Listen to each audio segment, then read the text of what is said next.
The Arthas? Alright. Illidan or Arthas? Which one do you guys want? We'll watch one more. Because actually, I think this is funny. This is actually funny to me. Illidan or Arthas?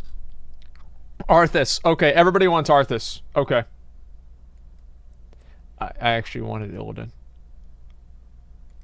It's okay, guys. The true story of Arthas, the Lich King. Alright, so you guys heard a lot about Illidan. Let's move on to Arthas. Okay, so Arthas was the Prince of Lordaeron and was born in a city called Capital City. Yeah, you heard me right. I guess Blizzard just couldn't think of any good names for the capital of Lordaeron. Whatever. Is that true? Did they really just call it Capital City?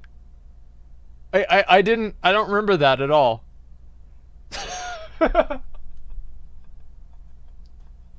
Well, hey, fuck him. Anyway, Arthas pretty much grew up as a spoiled little brat. He got everything he wanted. He even got a horse that Ferrari. he named Invincible. 3 guesses what happens to the horse. So because Arthas is such an impatient little dickweed, he pretty much rides Invincible out one day while it's snowing. The horse slips as it tries to jump over some whatever, and then it breaks its legs and Arthas has to kill it with his sword. Ooh, boo-hoo. It's not like your dad can afford 1,000,000 more horses for your royal ass to ride. Now after Arthas recovers from the tragic loss of his horse, he goes to become a paladin. And a paladin is pretty much a warrior that can cast spells, so pretty much a warrior if a warrior was actually fun and interesting to play in World of Warcraft. So Arthas then gets the hots for a blonde girl who lives down the street in a city called Dalaran. Her name is Jaina Proudmoore, and she's pretty much the most one-dimensional thing since something one-dimensional. But anyway, I guess she had like a big booty or something because Arthas falls in love with her. One day when they're teenagers, they bang each other, they fall in love or something. There's some creepy blood elf guy who stalks them around named Kelthus, and everything seems pretty cool, aside from the creepy blood elf. That is, until the day that the undead came. Lordaeron had always been a pretty dope and swag place, but suddenly, all these dead people started to come to life and scare people, and it wasn't even Hollow's End. Arthas and friends go out to investigate, and they learn that the plague was started by some guy named Kel'Thuzad, who Arthas kills. Oh, jeez, I hate that guy. Then they realize that Kel'Thuzad worked for some vampire monster, so Arthas decides to kill him too. That's right. Now one day on his never-ending quest to kill Nosferatu, Arthas realizes that one of the big cities of Lordaeron, Stratholme, is tainted by the Scourge and its grain, and he's forced to make a decision. Either kill all of the innocent people before they turn into evil undead and start killing innocent people and spreading the plague, or, well, there really wasn't any other option, so Arthas did nothing wrong. So Arthas proceeds to kill all of the innocent people, which really pisses off Jaina and Arthas' teacher, Uther, the Lightbringer. He's that asshole in Hearthstone with that mysterious challenger card, if you don't know who he is. But in the end, he does end up reaching Dracula, who tells him to meet him in Northrend, because why not? He likes snow. Arthas decides to chase him, and this really pisses off a lot of people, since everyone thinks he's crazy now.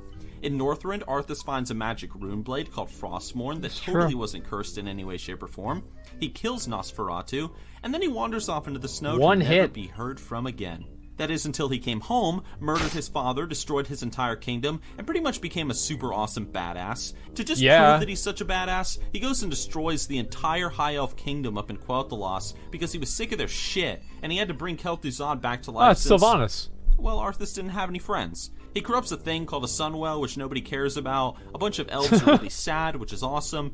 And that's pretty much it. And did I mention that after getting that cursed rune blade and becoming a super cool undead guy, he brought his horse Invincible back to life because, you know, he needed a horse to ride or whatever. So fast forward a bit, and Arthas is told he needs to save his new master, the Lich King, from a fish lesbian, a beta night elf who hasn't been laid in over 10,000 years, and that creepy blood elf that used to follow him and Jaina around when they were younger. Arthas goes back to Northrend, he builds up a huge army of undead, he decimates the armies of the fish lesbian and the creepy blood elf stalker guy, and then he proceeds to cut the dick off of the beta night elf who calls himself Illidan. He then climbs up the frozen throne, puts on the Lich King's hat, and becomes the new Lich King, making him even more of a badass. So pretty much, Arthas is the most badass character ever with the most badass backstory ever.